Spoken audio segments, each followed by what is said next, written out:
make it to game 3, assuming BLG would take it away from them. But let's see if that Azir does get banned in this final spot for BLG this time around. Yeah, or whether G2 are just going to take it away here and have a different matchup perhaps in mind for the mid lane. We'll see what they do decide to go with. As this last ban, they're making sure they use all the time, and that is okay. Ambassador was not what I was expecting for that final ban here. We'll be leaving a fair bit up and available, but the top lane, I guess, is not necessarily full of contentious options. With the fact that they started off with Cassante Sion means that there are a lot of the carries. Like Gwen is still up, Azir is still up, Vi is still up, everything was up. Gwen is a big one.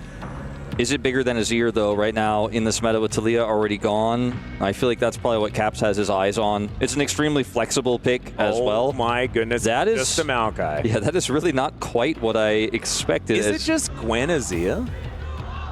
Gwen Azir makes me frightened for the whole three. Well, the other thing is we were talking about? Sejuani is up, so you can go for Sejuani Gwen. Feels pretty good.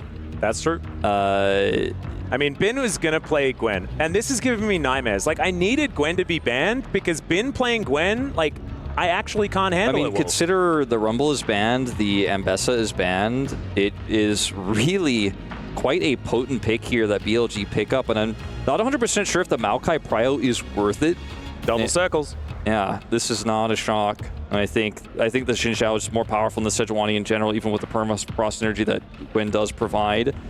We've seen a lot of power in picks like, you know, the Jace with this Maokai, where you lock people in place, you get those shock blasts, a lot of really strong combos there, but the Maokai is technically a flex as well. I just don't quite yet understand. We're going to have to wait and see what else comes through here. What the plan is going to be is playing Jackson to Gwen as one of those other counter picks that we've seen Broken Blade play so many times. Doesn't necessarily win you the lane, but it's a skill-based matchup where you can go toe-to-toe.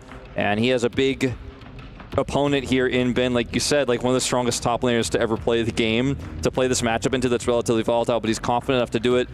And the Azir looks like it will fall in line here. So a lot of late game damage, a lot of side lane power. They can match sides with this Jax, but that top lane matchup is going to be so important. Yep, and I believe Scumon's only lost one game so far this year, or at least since the start of the spring split on this Maokai.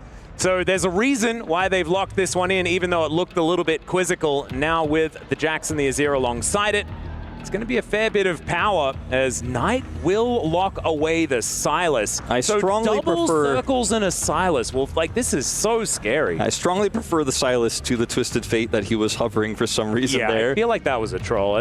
Yeah, I don't think that really made any sense here, but I agree with you. Probably was a troll. See what these bans here in the second phase do end up being. As you know, the AD carry position is completely wide open at this point. We had the Kai'Sa Xayah, so a lot of those other prio picks are still open. The Varus was banned on red side, as is very common, but picks like the Ezreal are very safe here. I feel like Elk would be happy to play it in a draft like this. Can offer a lot of poke in an otherwise melee composition here when fighting for neutral objectives. They take away the Karma, which might just be a trade for the Senna ban. We're not sure what that first ban was for the side of BLG. It's a bit hidden from us. Yeah, unless there just wasn't one. That is a thing that you can do if you just don't. If they ran out of time, yeah, I'm not sure. Yeah. We'll get confirmation for you guys when we can. But either way, the Karma kind of screams like I'm considering playing a Senna draft here. All right. Last ban going to be a Renata, or second last ban. Not entirely sure. One of the bans going to be a Renata here. Braum ban. Braum. We just got the confirmation. Okay. Braum was stuck in a big snowstorm that got in front of the camera. That's why it didn't quite work out there. Freljord's weather is not so good right now, but that is fine. Braum's super strong into BLG's composition, so I think that's really smart. And it will be a Rel ban here to follow things up. So 4 support bans actually to come through in this second phase. So the AD carry pool is still very open. And Elk could just lock away the Ezreal here and play keep away. Jhin, similar scenario where you have a lot of range to play around. I wouldn't mind the Sivir here as well. It just fits thematically with these relatively low-range champions that really do want to get on top of you. Gives them a whole lot of mobility. For me, it's like Senna Ezreal feels the safest and best here. The Ezreal is safer than the Senna in terms of, you know, getting away from engages, but the Senna is just so strong with this front line, and you'll have so much time to work with, and if you end up getting a top lane advantage, you have a lot of side lane power to buy time for that Senna to get bigger and bigger and bigger. See if Hansama wants to pick it up into his own hands here, if they want to try to get a stronger pushing lane down on this bottom side, try to punish this Ezreal pick.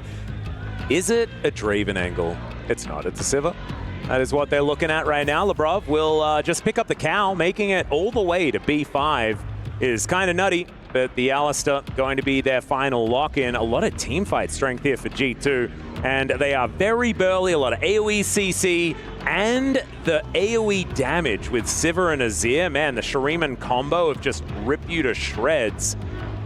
Pretty cool, as On is going to lock away the big bad Brad, and Ezreal Bard in this bottom lane once again. I mean, the Ezreal Bard just feels really good in the lane, and there's so much warping of objective control you could do with his ultimate, as well as, people don't always think about this for Bard. They often think about, okay, he's ranged in the bottom 2v2. He can ult people and take them out of the fight, or turn a 5v5 into a 5v2, but he gets these melees around the map faster. He finds flank angles for the Sylas. He finds angles for the Gwen. He's allows you to chase and often circumvent the Maokai's ultimate. So On has some big roles he could potentially play in this game. Didn't have the greatest start to the series, if we're totally honest. Was definitely not the MVP of game one, but maybe with the agency he has with these melee carries here could really be huge. But mind you, we're playing Alistar into Sylas, so Sylas is going to just be so tough to kill. They can steal the Maokai ultimate away. It's just so much value here for BLG. I have to give them a huge nod in the draft. Not going to lie to you, I think I understand it, okay? You don't get Nature's Grasp as much because Knight likes picking up Unbreakable Will more. There you go. That's how you stop getting Maokai ulted. Yeah, you're exactly right. There is a smorgasbord of incredible ults to pick up, even on the hunt. Like Sylas being able to make everyone run extraordinarily fast when you've got a Xin Zhao and a Gwen on your team. My God. This composition is looking real scary, but G2 certainly a lot of tools, right? We talk about all of these good things that Knight has access to. That's because G2 has them, right? And so we can see this potentially find some great success, especially when Skewmond is now on like full comfort here with this Maokai locked in. I know a lot of people have been calling for it. Just pick the Maokai. Well, they've picked it. Let's see whether it's going to keep them here alive at EWC or whether this is going to be the end and G2's key is going to get obliterated. Could be one more game though, as Pulsefire Ezreal coming on in here. I always love that skin. It's a great one. Yeah. That's of course Pack Sivir. Yeah. Is there any other to be skin? every time. Even after the remake, I was so scared when she got her visual update that Pack Sivir was just not going to look as cool, and it still looks just as cool. It's amazing. She loses her triangle feat, though, which was a bit sad. No one respects pizza. Hey, what? No, the sneaky skin? Yeah. No, the sneaky skin was great. But, like, this skin is just too good. I mean, I like it. I think it is the best one, but I feel like pizza gets a shout-out. I mean, pizza is pretty iconic. My biggest fear for G2 in this game is that Bin gets large, Bejuan plays through him, and then this is just a really tough late game comp to play into because they have map control with these melees, and the Bard is just sending them wherever they want to go, and then you steal the Maokai ultimate away and you're like, you can't even be near this objective. You can't even come close to it. Good luck, Caps, you can't set up an ultimate. And the volatility of this top lane matchup means, you know, whoever ends up starting to get a small lead there can balloon it into a huge lead.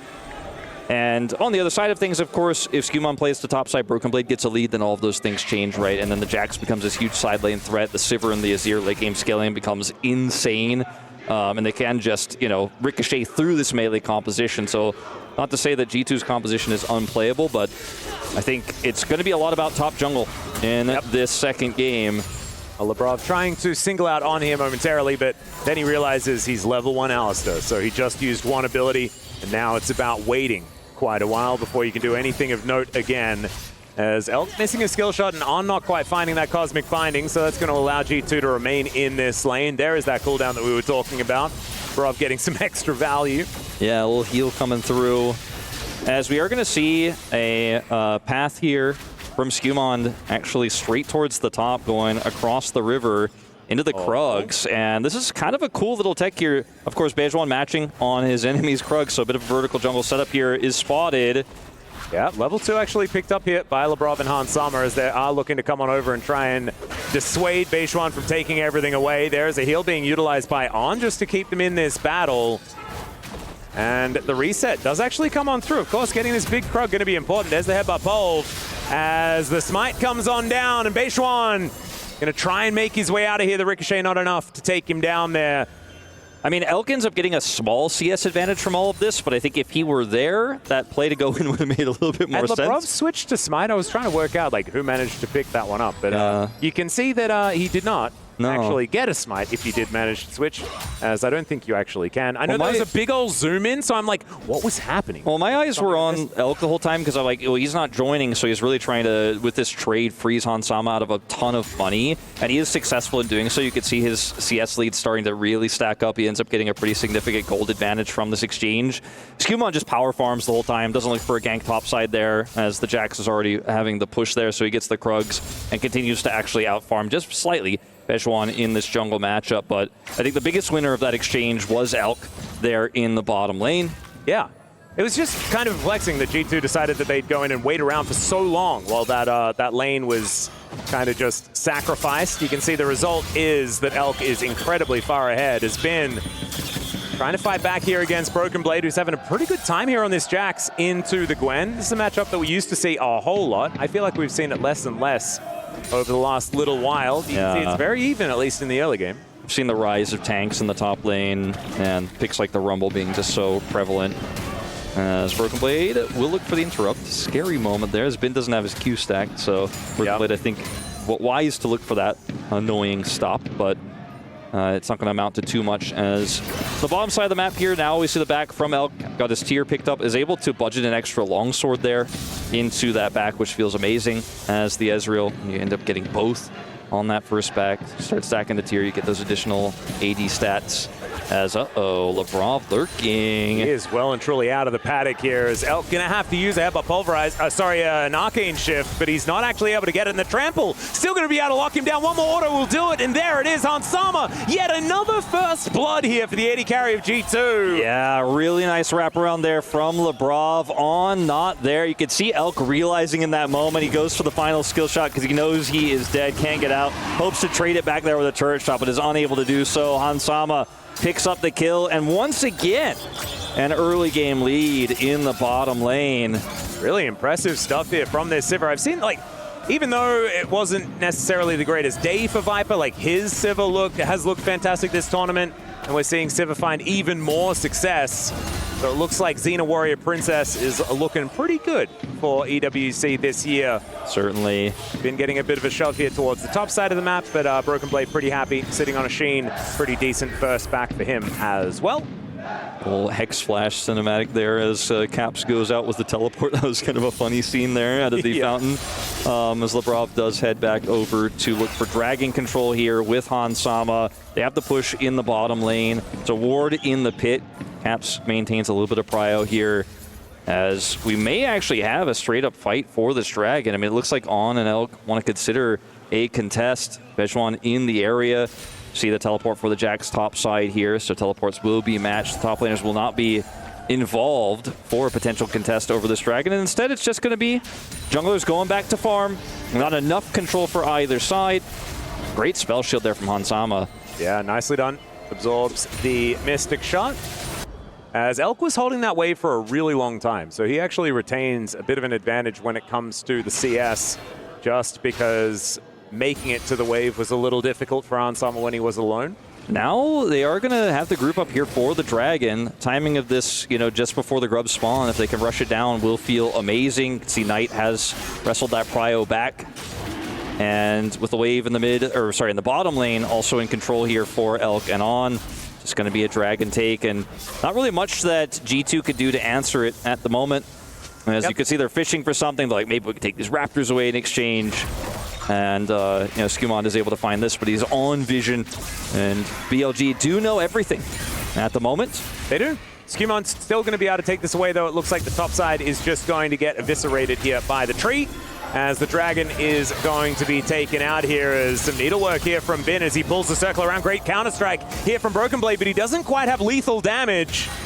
And so it is just a trade, but it's Bin that holds on to his flash. Yeah, maybe an advantage, maybe. If Skumond was up there with level 6, could have looked for this. They might still want to try to make the play happen, but they don't commit. Skumond comes up. Okay, Bin stops the recall, actually, in fact, so maybe there's an angle. Bin knows this. They're going to have to commit to the TP on, swaps his spellbook over, and is going to come for the defense. Yeah, Bin actually going to be getting a decent amount of damage onto Broken Blade there as he makes his way out, but they'll take it as the teleport pretty valuable. Skumond not going to get cosmically bound. I really like how Skumond very quickly realizes he has to cross map and he has to go for counter jungling whenever Bejuan makes these plays. He's been really good at it, but he hasn't really been able to get a massive farm lead or anything like that. But making these threats happen would be huge. If he was just a little bit more synced up with Broken Blade there, a little bit faster, maybe they could have made something happen. They're still going to be able to get the grubs here on this top side. Oh, Trisha Barrage actually coming on over there as the headbutt gets Bejuan out. And so not going to be killing the cow. Shout out to Lebrov as well, using the barrel skin, my personal favorite player. So that's pretty cool stuff. A lot of people do really like the cowbell. Don't blame them. But that one is the one that Beryl uses every time. As Knight now picks up an Emperor's Divide, Caps is just going to back himself away. G2 blasting rod. Have a pretty significant gold lead. You know, it's farm leads across the board that actually give them this advantage. The grubs were picked up, all 3 of them, for this Maokai. So Skumond is like, all right, well now, you know, our top lane has a slight lead in farm, and he is going to be the one that is going to take a ton of value from these grubs when he hits turrets. Broken Blade is going to be a menace in the side, especially if the game state continues the way it is right now. So doesn't have a flash disadvantage at the moment, but at the end of the day, Dragon was not for free. You know, it was a big trade-off here that G2 were able to get in return. Oh, Bin actually going very aggressive here as they trade the ultimates. The needlework coming down. Remember, there is no flash for Broken Blade, but he finds that the leap strike comes in. That snip is not going to land, and Broken Blade just brings down the lamppost. And that's a solo kill against Bin for BB. And this is so huge because, you know, I already talked about the lead he had in lane. His hold up. Yeah, Emperor's Divide comes out from Knight, and the Emperor's Divide comes out from the Emperor himself. It looks pretty good as now On's moved down. Caps gets himself to safety. Lebrov's there with the headbutt pulverized. And now Bejuan down to about 100 health, but he's going to be able to walk his way out. Teleport in from Elk as he gets towards this mid lane, and BLG really starting to bleed in this game. This is one of the biggest leads that G2's had throughout this series. Absolutely. And it felt like they were further ahead in game number 1. Yeah, no, I mean, now you have this lead in the top lane, which we spent so much time discussing what the ramifications of that are, which is so much side lane control, but you can see the Maokai ult already at work there. A very big commitment there from BLG to look for the kill onto Caps. Does not succeed. As watching this again, Broken Blade has a level advantage here initially, but as you mentioned, does have the flash disadvantage. Plays it confidently, goes into the mist here, hits the counter strike. Bin has to stack up his Q here. Broken Blade disengages during that moment, avoids the needlework. And Bin is out of stacks now, and Broken Blade's super confident, right? And Bin's like, this is not the situation I want to be in. If he looks for the auto trade, he fails, has to flash away, and Broken Blade predicts the Q, sidesteps it, and gets the kill. Yeah, beautifully done. Very tense moment there because that's the kind of volatility of that matchup where if you don't dodge that Q, the kill goes over to Gwyn. We're talking about this in a completely different way. Yep, exactly right. Sometimes that is just how top lane works. It's about taking the risks and seeing what is going to pay off. And for BB, it's looking fantastic on this Jax. Work is not done yet. We've, you and I especially, Wolf, we're very good at recognizing Gwens that are like 0-2, that still win. Thanks, Doran, for letting us know. Or in this tournament, Zeus. Yes. We'll see if Doran ends up doing that later on as we move deeper into the knockouts. I think Zeus went a little bit too far with the 0-5. I wasn't a huge fan of that one. I liked like the 0-2-0-3 that Doran showed us. Broken Blade's going in again. Yeah, he is looking for the angle. The counter-strike going to go down as On coming on in with the Tempered Fate, but isn't going to be able to find BB this time because he does get the Meep slap. The Magical Journey going to be taken here by BLG as Lebrov not going to get the wraparound in time, and there is a full health turret here for them to sit under. Quite fancy footwork here from Broken Blade today on this Jax. Yeah, he is locked in, man. Handles it like a champ. If he has flash there, he might actually look for the kill. Didn't have it, plays respectfully, and is able to then avoid the follow-up from On. A TP is going to be committed here towards the bottom lane, as they do have that push in the top side. Knight could come over at any moment. This is going to force Broken Blade to go up to the top side. A plate is given over to the Silas here.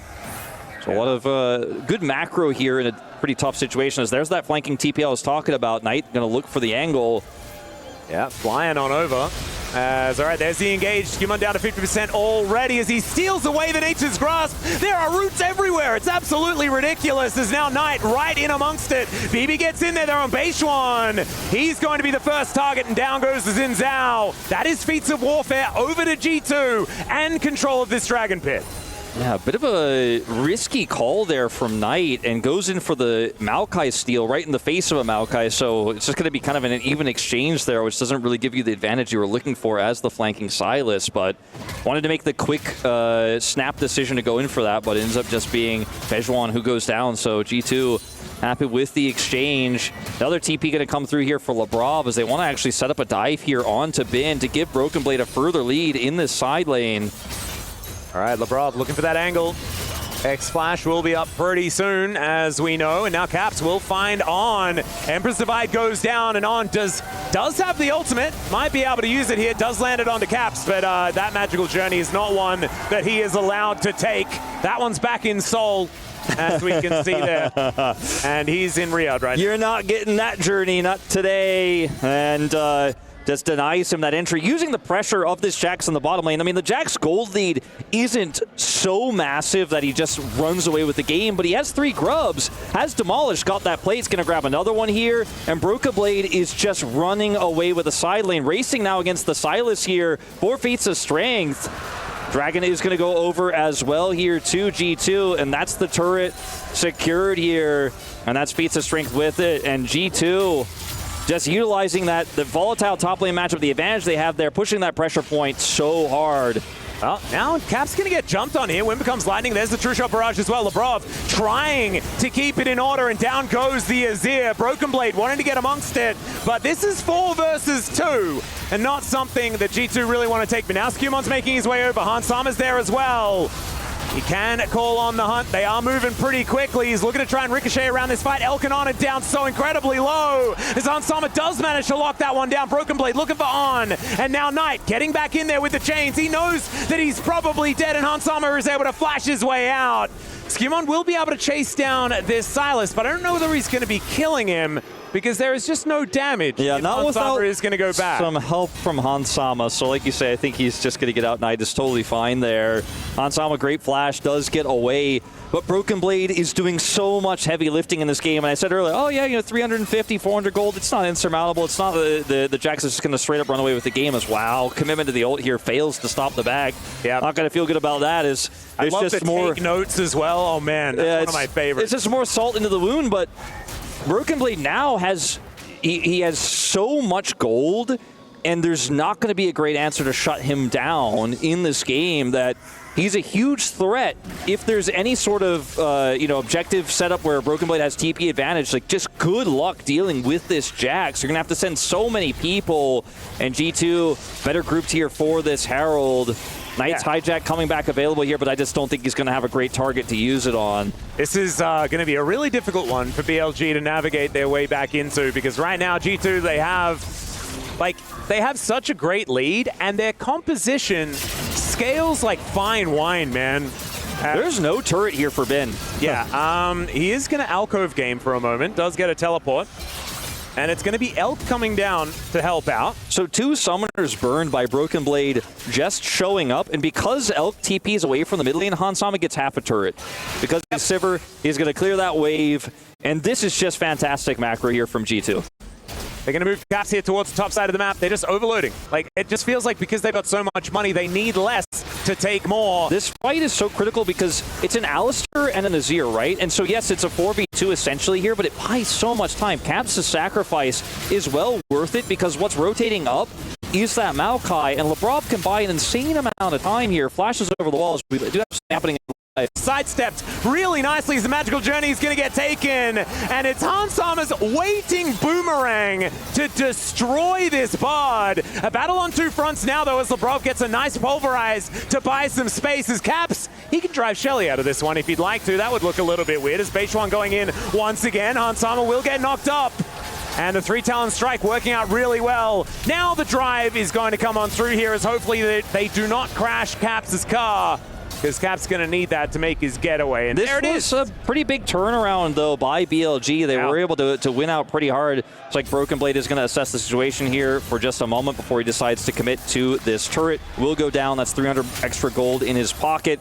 Don't often talk about the Jack's mid lane, side lane power, but he is going to be able to, with that extra time, get away with this. But this play here is really greedy on the side of G2. Skumon can ult from super far away to buy some space, and Lebrov is the bodyguard man I'd want to hire. His Caps is just going to sidestep the ult, right? And Lebrov buys so much time here as Broken Blade comes back over. But unfortunately, the fight here is just too broken up for G2, and the ultimates to survive and buy time were so front-loaded that it's a really easy cleanup here from BLG. Caps makes the right call to take the Herald out, and will, luckily for him, survive. But this is a big swing of gold back into BLG's pockets. Yeah, Hans Sama just finding himself in a really awkward position as he tries to regroup with the rest of the team. And that was where Beishwan was able to pounce. Really good capitalization from some mispositioning here on BLG's side, and that's exactly what they need to orchestrate in this game. Now, that alone is not enough to get BLG back into this game, but it is certainly a big win as the 2-item spike for Elk is nearly online. Just a few more Qs to hit to stack that tier. G2 prio on this dragon. Yep. It is an Ocean Soul, so not exactly the most impactful. It does mean that the Rift is very pretty. Caps with TP pushing this turret in the top lane. All G2 need to do is to buy time here for the Azir to pick up a turret and TP into the fight. I feel like BLG are just going to look to try and start it as quickly as possible, as there's the Nature's Grasp. They're looking to lock down Bin, but he's immune.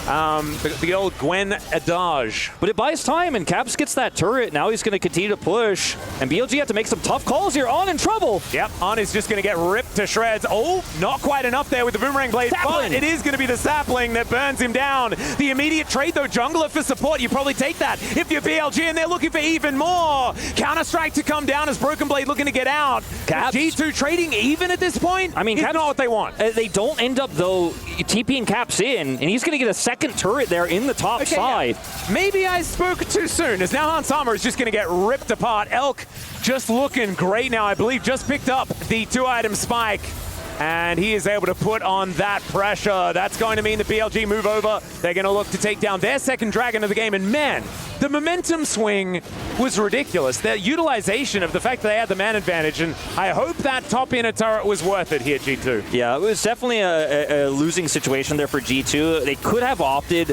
TP Caps in and try to turn the fight, but with how scrappy it is, and any teleport location is just going to make you vulnerable, obviously, to all the CC that BLG have. They decided to just kind of kite it back. Everyone's super low health and say, Caps, I mean, get that turret as fast as you can because things are going to hell down here on the bottom side of the map. It is a dragon that goes over to BLG. I think the thought process behind this, though, utilizing the fact that, as you pointed out very wisely, it's an Ocean Soul. This dragon itself isn't that valuable, but an inner turret and all the scaling damage that's going to come with this Azir that's now massively ahead is definitely the right idea, I think, with this. Got a little bit dicey for a moment there, but I still favor G2's position as the dust settles here. Yeah, and I think that I was doing the play-by-play thing where I'm like looking at what's on the screen, and that didn't look good for G2, but I wasn't factoring in that they were out of a pigeon. And look at how much time they could buy. I mean, they've just shown it in so many of these fights and skirmishes, right? It's a Jax that's got Counter-Strike. You have the ult here to come through. Yes, Gwen is immune and not going to kill her, but they pull everyone off the dragon. That's the first turret that goes down. And then BLG are like, all right, I'd love to group over here and start taking this dragon. Broken Blade's like, I'm going to push on. Knight's ultimate here is used defensively, so it's hard to now punish. Great block comes through. They push on to Skumon. He has to sacrifice himself here. It's not ideal, but they know that every second they can buy here, the turret goes down top side, right? Caps is getting value. It's tough, like I said, for him to TP in. Skumon's not happy with dying there. I think he wanted to buy time and then get out, and Caps gets the turret. But at the end of the day, this Azir is a menace, right? This Azir is huge. And you can see that 0 on the damage graph. That's not because he was there and not doing anything. It's because he wasn't there, and he was doing stuff in the top lane. As the Otacon, now a consideration here for G2. I feel like Otacon, like teams learned that this is like a thing that we should probably not throw our lives away for, but in this tournament, we are throwing our lives away for it again, as instead, this time around, it is BB just trying to destroy everyone that walks towards him. Oh my goodness, that was not the magical journey that On was looking for. And Hans Sama with the on the hunt is now just going to back his way out.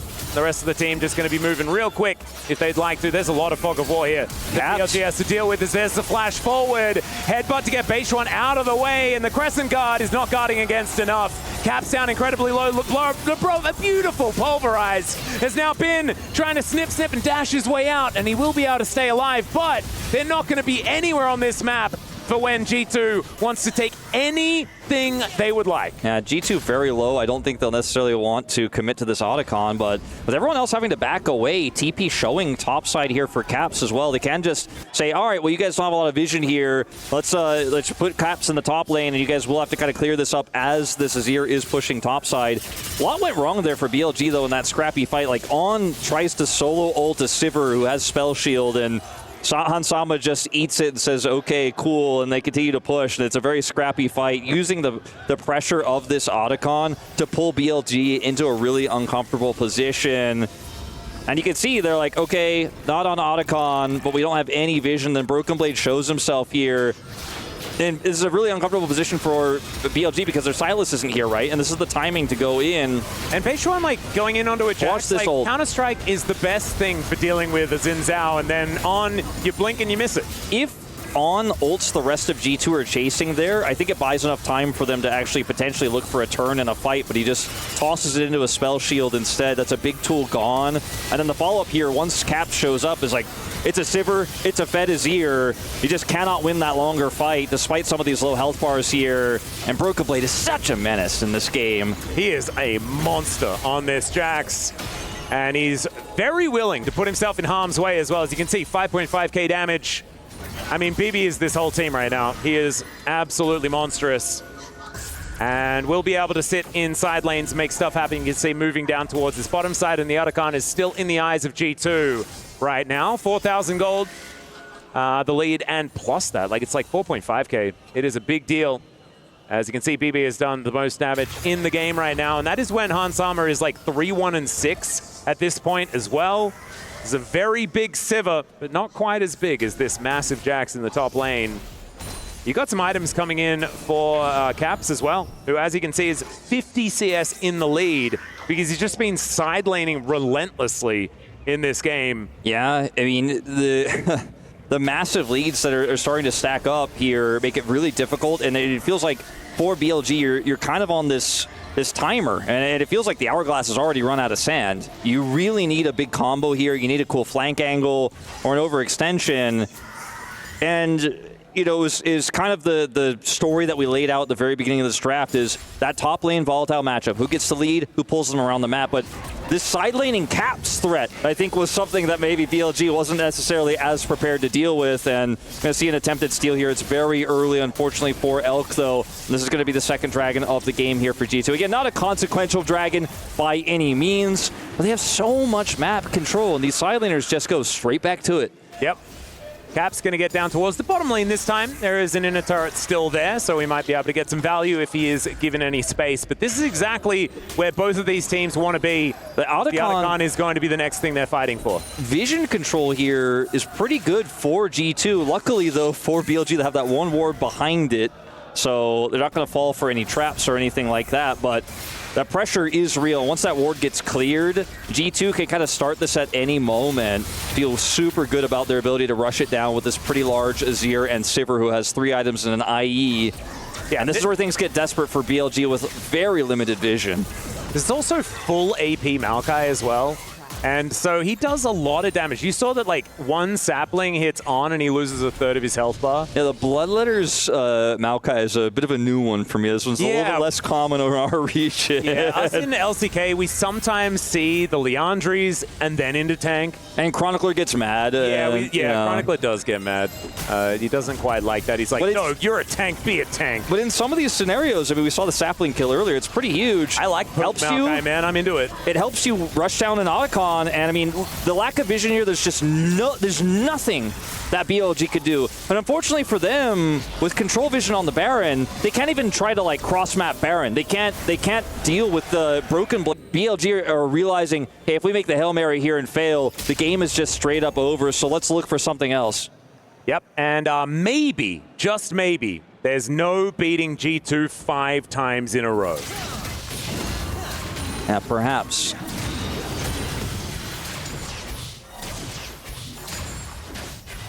Okay. we had someone to pull it. Sometimes, you know, you pull it out of the box, and unfortunately something happened in transit. So we can just say, we make up a story and say, like, yeah, he just got a faulty one. He's known to collect broken blades, not usually the arm guards, though. Man, it's like thematically right. Yeah. He was just giving BLG a chance. But I mean, he was just a little bit too strong. It's a huge loss. Like, it's a very expensive item that is about its active more than it is about its stats. Matter. Yeah, exactly. But guess what? I was going to say, he's got a ton of money, and he's going to have a Zonius not care, and that's already happened. Maybe he just did it as a flex. Or maybe he was trying to see whether his arm guard flexes, and it doesn't. It just shattered. No, so it's not as flexible as he originally thought. Why would something that goes around your arm then turn into a timepiece? Well, you would think after he tried to bend the blade last time, he would have learned. Let's look at this map control here for G2. They have so much vision control around this Baron threat. There's a control ward in the pit. TP flank is going to be a desperation move here for BLG. Knight on the flank. He does find the angle, though, as now you can see Broken Blade in a lot of trouble. The flash over from Bin as they are getting into the Thunderdome. The Zombie is going to be utilized really nicely, and the Empress Divide as well as On just flashes into point-blank range of Caps, and Hansama just cuts him apart. The Baron is going to deal with Bin. Cue the yakety sax, ladies and gentlemen, as BLG just fall apart at the seams, and G2 say, all right, I guess we'll take this purple one. Yeah, it looks like G2 are going to rewrite what happened at MSI and at least strike back here in this second game. We're going the distance tonight, it feels like, as Bejuan looks for a desperation steal, but he's zoned away, and he is going to die as well for his crime. Yep, there is the Baron secured. They'll take Bejuan as well as the Boomerang Blade comes on through. Labrov with his Pulverize, gonna hold him in place. I just can't see any way for a comeback to happen now for the side of BLG. TP here for Broken Blade into the side as Elk might just straight up be dead. The flash forward into a Cosmic Binding, and then Caps dies. Sorry, I meant to say Caps just might straight up be dead. It's fine. It's okay. Broken Blade is he's gonna two-shot the turret. Until On says, I'm going to ult that, so no, never mind. Yeah, there's been a lot of things that were just taken away from us there in that last couple of moments. That was kind of like, I was rushing the call a little bit, you know, but I thought both of those things were going to happen. Well, at least, you know, BB does the wraparound, not going to be able to kill On, so the disasters don't continue too much. We are going to see things kind of slow down momentarily. Dragon going to be up in 5 seconds' time. It is Soul Point here for G2. And Finn is just going to get dove on by this big old Jax. The Needlework not going to really be doing anything at all. As he parks himself back in this lane once again. You got a tree, and Xena taking down this Dragon. And now Broken Blade moving on open. Yeah, Labrov on a great flank angle, but there is a magical journey to try and catch him out. He does have an unbreakable will, but he decides he's just not going to use it. May have needed to almost, as Elk with another couple of Mystic shots would have killed him, but they didn't quite have that, as there's the Tempered Fate. It is only on to Caps. As now they all get in, the Empress Divide is going to stop it, and the Boomerang Blade is going to be the finishing blow onto On. They take down Caps once again, but Knight into this backline and has nowhere to get out, as now BB and Bin continuing their battle, and Elk trying to hold on to this turret, but I don't think he's going to be able to do so. And G2 will break the base here in Game 2 and look to bring us to a third game once again here in our first day of knockouts at the EWC. And this is just a dominant performance here from G2. Had some pretty big leads in Game 1, but this was something different. This is very different from the look we saw from this team at MSI just a week ago. And they're bringing us to 3, the full distance here. And the Maokai first pick absolutely worked out. And I think eyes bigger than their stomach for so many of those fights for BLG where they had a man advantage, but underestimated how much time the Alistar ultimate, the Maokai ultimate could buy for a rotation over. Cap side laning, just constantly putting the pressure on those turrets, building up such a big lead. And Broken Blade, they played through him. The G2 fans praying and hoping here to win this third game after what was such a tragic loss in Game 1. Yeah, BLG gonna have to get back on the horse after that one. It is going to be tough because this was G2's game from the very beginning. You can see every single number is going to be in the lead, and the fact that Broken Blade just obliterated Bin in that top lane matchup That is going to be the biggest deal moving into game number 3. And remember, guys, it was four losses in a row in the last couple of weeks, right? And G2 going to buck that trend and look to see whether they can take another one. A big win here for G2. A lot of relief, you have to imagine, after that one. Taking a look at some of these damage numbers here. Caps and Hansama doing a ton. Broken Blade, though, matching an Azir in a 32.5-minute game just really tells the story of how much impact this Jax had. Yep, exactly right. But there is still one more game to go. An even series here in our last one of the day, as we are going to take a short break. When we get back, that last game.